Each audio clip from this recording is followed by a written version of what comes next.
Compte rendu de la 17e réunion ordinaire du Conseil des ministres. Ce vendredi 10 janvier 2020 s'est tenue à la Cité de l'Union africaine la 17e réunion ordinaire du Conseil des ministres sous la présidence de son Excellence M. Félix-Antoine Tshisekedi, président de la République, chef de l'État. 5 points étaient inscrits à l'ordre du jour, à savoir 1. Communication de son Excellence Monsieur le Président de la République, chef de l'État. 2. Points d'information. 3. Approbation d'un relevé des décisions du Conseil des ministres. 4. Examen et adoption des dossiers. 5. Examen et adoption d'un texte. 1. De la communication de son Excellence Monsieur le Président de la République. Monsieur le Président de la République a axé sa communication sur les 5 points ci-après.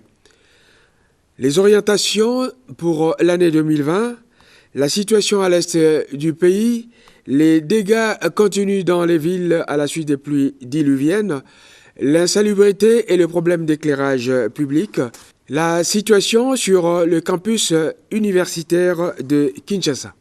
1. Les orientations pour l'année 2020. Après avoir renouvelé ses vœux aux membres du gouvernement et à leurs familles, le chef de l'État a indiqué que si l'année 2019 était une année de la formation laborieuse de l'équipe gouvernementale, celle de 2020 est une année de l'action où nos compatriotes doivent vivre les réalisations concrètes de ce gouvernement. Pour ce faire, son discours sur l'état de la nation, prononcé devant le Congrès, doit servir de tableau de bord pour la réalisation des engagements y souscrits. Les moyens conséquents devront être mis en œuvre pour atteindre les objectifs que nous nous sommes assignés. À ce sujet, il a été rappelé que chaque ministre sera jugé en fonction des assignations lui fixées. 2. La situation à l'est du pays. Le président de la République a annoncé la bonne nouvelle de la reprise de Madina, bastion des forces négatives ADF, par nos forces armées. Il a rassuré les membres du gouvernement et l'ensemble du peuple congolais de sa détermination à poursuivre les actions de pacification dans tout l'est du pays, et notamment dans Beni, Butembo, Ituri, le haut et moyen plateau de Minembwe, ainsi qu'à Uvira. Des instructions seront données à l'armée et à la police pour mettre en place un dispositif en vue de sécuriser les populations congolaises à Minembwe, Uvira et Fizi, afin de mettre en échec toute coalition des forces négatives qui tenterait de déstabiliser le Sud Kivu. Il a invité les uns et les autres à s'abstenir de toute attitude ou discours de nature à envenimer la situation. À cette occasion, le chef de l'État a rendu un hommage tout à fait particulier aux vaillants militaires de nos forces armées qui se sont sacrifiés pour la nation et a promis le soutien aux familles des militaires qui ont perdu un des leurs dans cette bataille. Pour ceux qui spéculent sur la balkanisation du pays, le président de la République a rassuré que tant qu'il sera chef de l'État, donc à la tête de cet État, la balkanisation n'aura pas lieu. Il a dit sa détermination de ne laisser partir aucun mètre carré du territoire national tant qu'il présidera aux destinées de ce pays. 3. Les dégâts continuent dans les villes à la suite des pluies diluviennes. Devant l'ampleur des dégâts que les pluies diluviennes continuent à causer dans les villes, en particulier dans la ville de Kinshasa, le chef de l'État a instruit les ministres sectoriels compétents de travailler en collaboration avec le gouvernement de la ville-province de Kinshasa en vue d'endiguer cette situation. 4. L'insalubrité et le problème d'éclairage public. En raison de l'impact négatif de l'insalubrité sur la santé de la population et celui d'absence d'éclairage public sur la sécurité, le chef de l'État a instruit les ministres ayant l'intérieur et la sécurité, les travaux publics, les ressources hydrauliques et l'urbanisme et habitat, de même que celui de l'aménagement du territoire, chacun dans ses attributions, de travailler en collaboration avec le gouverneur de la ville de Kinshasa, sous l'autorité du Premier ministre, pour élaborer le plan d'action d'urgence destiné à résoudre ces problèmes. 5. La situation sur le campus universitaire de Kinshasa. Le président de la République a déploré les incidents survenus sur le campus de l'université de Kinshasa en date de 6 et 7 janvier 2020, ayant entraîné mort d'hommes et des dégâts matériels considérables. Les éléments d'enquête portés à la connaissance de l'opinion ont révélé la nécessité et l'urgence de la réhabilitation des infrastructures universitaires et de trouver les mécanismes pour ne loger que des vrais étudiants. Devant la mort de nos concitoyens, policiers et civils, et des cas de nombreux blessés, le président de la République a instruit le ministre de l'Enseignement supérieur et universitaire, avec la collaboration du vice-premier ministre, ministre de l'Intérieur, Sécurité et Affaires coutumières, et sous l'autorité du Premier ministre, d'identifier les inciviques afin qu'ils subissent la rigueur de la loi à travers des sanctions exemplaires. Il sera procédé à l'identification des étudiants en ordre. Seuls les vrais étudiants seront habilités à vivre sur les campus universitaires de Kinshasa. 2 points d'information. 1. Vice-premier ministre, ministre de l'Intérieur, Sécurité et Affaires coutumières. Le vice-premier ministre, ministre de l'Intérieur, Sécurité et Affaires coutumières, a signalé qu'un calme relatif régnait sur toute l'étendue du territoire. Il a épinglé cependant quelques faits saillants à l'attention des membres du gouvernement. Premier point, l'état d'esprit de la population. On a noté une certaine psychose au sein des habitants du Nord Kivu à la suite de la recrudescence de l'activisme de groupes armés et de la criminalité à Goma, Beni et Masisi. Des manifestations d'étudiants ont eu lieu au campus universitaire de Kinshasa suite à l'application des engagements convenus entre les partenaires que sont le comité de gestion, l'association des professeurs, l'association du personnel, l'association des scientifiques, l'association du personnel administratif et technique, ainsi que la coordination des étudiants, et ce concernant les frais académiques. Ces manifestations, transformées en affrontements avec la police et en casse et incendie des biens de l'université, ont occasionné la mort d'un policier. Elles ont entraîné la suspension des activités universitaires et l'évacuation des étudiants du site universitaire. Des mouvements de même type, mais de peu d'ampleur, ont été signalés dans des établissements d'enseignement supérieur à Kisangani et Kananga. Point 2. État sécuritaire. Le vice-premier ministre, ministre de l'Intérieur, Sécurité et Affaires coutumières, a fait part aux membres du Conseil du fait que les FARDC continuent leur traque contre des miliciens, en particulier dans la province de l'Ituri, dans le territoire de Djougou et le Sud Kivu, dans le territoire d'Ouvira. Au plan justice et sécurité, le gouvernement s'attelle à régler les problèmes de rupture de ration dans les établissements pénitentiaires, notamment celui du centre pénitentiaire et des rééducations de Kinshasa. Des cas d'évasion ont été par ailleurs signalés dans plusieurs prisons. 2. Ministre de la Défense nationale et anciens combattants. Point sur la situation sécuritaire. Le ministre de la Défense nationale a confirmé, à la suite du vice-premier ministre, ministre de l'Intérieur, Sécurité et Affaires coutumières, le calme relatif qui règne sur l'ensemble du pays. Il a relevé également que les FARDC poursuivent inlassablement les opérations contre les terroristes ADF, le groupe mystico-religieux Codeco dans l'Ituri, ainsi que les Maïmaï réfractaires au DDR. Le ministre de la Défense a relayé à la suite du chef de l'État la nouvelle de la conquête de la localité de Madina, avant-dernier bastion des ADF, par le FARDC avec l'appui des populations du Grand Nord. Ceci amorce à coup sûr le début du démantèlement de New Madina, dernier sanctuaire et rempart des terroristes ADF-MTM. Le chef de l'État et l'ensemble du gouvernement ont félicité nos forces armées pour ces exploits ainsi que la population pour son implication.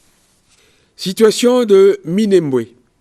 On signale dans le Sud Kivu la défection de quelques officiers FARDC partis rejoindre la milice Ngomino à Minembwe. Le ministre de la Défense nationale a épinglé la situation de méfiance intercommunautaire qui semble avoir atteint son paroxysme, de même que la prolifération et la détention illégale des armes de guerre dans cette contrée. Au regard de ce qui précède, le ministre de la Défense a fait part au Conseil des ministres des pistes de solutions tant sur le plan administratif pour cette partie du territoire que sur les plans sécuritaires et socio-économiques. En bref, le pic de violence enregistré dans Minembwe et ses environs est inhérent à l'absence de l'autorité de l'État, à la méfiance entre les communautés locales et à la prolifération et la détention illégale des armes de guerre. 3. Ministre de l'Enseignement supérieur et universitaire. Il s'agit de la situation de l'enseignement supérieur et universitaire en République démocratique du Congo en général et du cas de l'Université de Kinshasa en particulier. Après avoir suivi les rapports présentés par le vice-premier ministre, ministre de l'Intérieur, Sécurité et Affaires coutumières, et le ministre de l'Enseignement supérieur et universitaire sur la situation qui prévaut dans le secteur universitaire en général et à l'Université de Kinshasa en particulier, consécutivement à la fixation des frais académiques respectivement à 490 000 francs congolais par an pour les classes de recrutement et à 485 000 francs congolais pour les classes montantes, le Conseil des ministres a retenu les faits suivants. 1. Les frais fixés pour l'année académique 2019-2020 dans l'instruction académique 021 du 15 octobre 2019 sont en réalité équivalents aux frais fixés dans l'instruction académique numéro 020 du 4 octobre 2018, et ce au regard des taux d'échange de référence. Deuxièmement, les frais connexes nécessaires au fonctionnement minimum des institutions publiques sont fixés de manière consensuelle par les 5 groupes membres du Conseil des partenaires, à savoir le comité de gestion, l'association des professeurs, l'association des scientifiques, l'association du personnel administratif et technique et la coordination des étudiants. Ici est de noter que, comme tout contrat, les accords obtenus et signés dans ce cadre engagent toutes les parties signataires. Sauf à établir que les étudiants membres de la coordination qui ont signé n'avaient pas qualité, il doit être constaté que ceux-ci ont valablement engagé les étudiants sur les montants de ces frais. Troisièmement, après les incidents survenus sur le site universitaire, au cours desquels des étudiants auxquels se sont joints des badauds et autres personnes non autrement identifiées logeant dans les homes qui ont perpétré des actes de vandalisme, il a été décidé la suspension des activités à l'université de Kinshasa. Celle-ci a pour objectif le rétablissement rapide d'un climat de sérénité nécessaire au bon fonctionnement de cette institution. L'université ne sera donc pas fermée.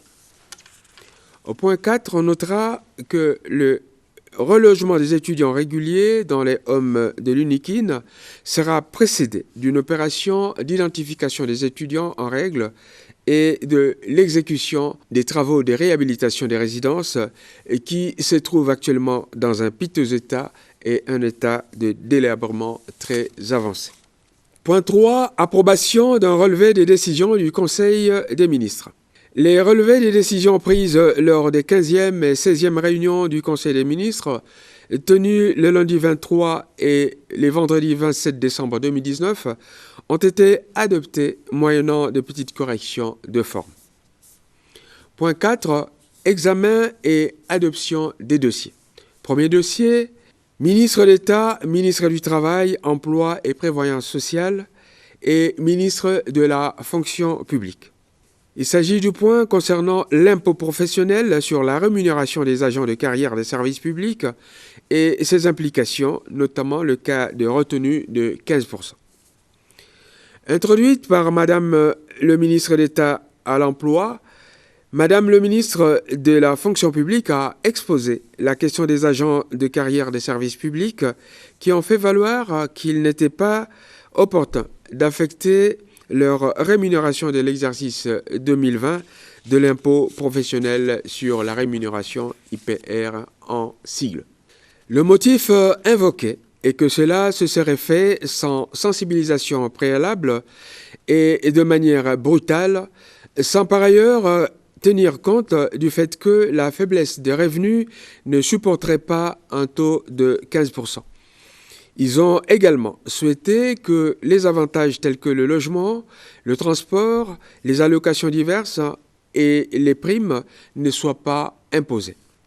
Par ailleurs, ils reprochent à l'État de ne pas encore avoir payé le solde de $25 prévu au dernier trimestre 2019, malgré la signature d'un protocole additionnel prévoyant le paiement de $10. Ils envisagent la tenue d'une assemblée générale au cours de laquelle ils projetteraient des actions. Après examen et délibération, le Conseil des ministres a invité Madame le ministre de la fonction publique à initier un atelier résidentiel avec la participation des ministres concernés en vue d'examiner avec les représentants des agents de carrière des services publics les meilleures voies de sortie, tout en rappelant que le paiement de l'impôt est un devoir citoyen, au demeurant prévu par la loi, que nul n'est censé ignorer. Point 2. Ministre de la Défense nationale et ancien combattant. Il s'agit de la présentation de la boîte noire de l'Antonov AN-72. Le ministre de la Défense nationale a annoncé au Conseil des ministres que la boîte noire de cet avion a été retrouvée dans le Sankuru après plusieurs expéditions et recherches. Celle-ci permettra de livrer les informations sur les causes et les circonstances de l'accident de cet aéronef. À ce sujet, des images de recherche effectuées par nos forces armées, nos experts, assistés par la MONUSCO dans la logistique et la population ont été projetées. Il a été annoncé également la découverte des restes de corps ainsi que l'épave du véhicule blindé du chef de l'État, reconnaissable par ses fanions et armoiries. Tous les éléments récoltés seront envoyés dans des laboratoires de recherche confirmés. Le chef de l'État a tenu à féliciter nos forces armées, les experts ainsi que tous ceux qui ont concouru à ces découvertes. Ministre des Droits humains. Ce dossier relatif à l'adhésion de la RDC à l'initiative de principes volontaires de sécurité et de respect des droits de l'homme dans les industries extractives avait déjà été approuvé moyennant harmonisation des vues avec le ministre des Mines. Ceci étant fait, le Conseil des ministres a définitivement adopté ce projet. Point 5. Examen et adoption d'un texte. Vice-premier ministre, ministre du Plan. Il s'agit de l'accord entre le gouvernement de la République démocratique du Congo et la force de résistance patriotique des Luturi, FRPI en sigle.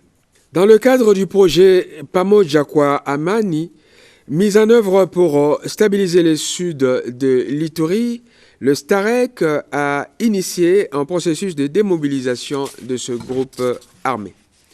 Madame le vice-premier ministre a donc exposé à cet effet les avantages à tirer de la signature d'un projet d'accord entre le gouvernement de la République démocratique du Congo et la FRPI dans le cadre du STAREC. Après examen et analyse de tous les contours du dossier présenté, le Conseil des ministres l'a adopté. Le Premier ministre, le vice-premier ministre, ministre du Budget ainsi que le ministre des Finances ont été appelés à s'assurer de sa bonne exécution dans les délais prévus au susdit projet d'accord. commencé à 12h45. La réunion s'est terminée vers 16h58. Je vous remercie.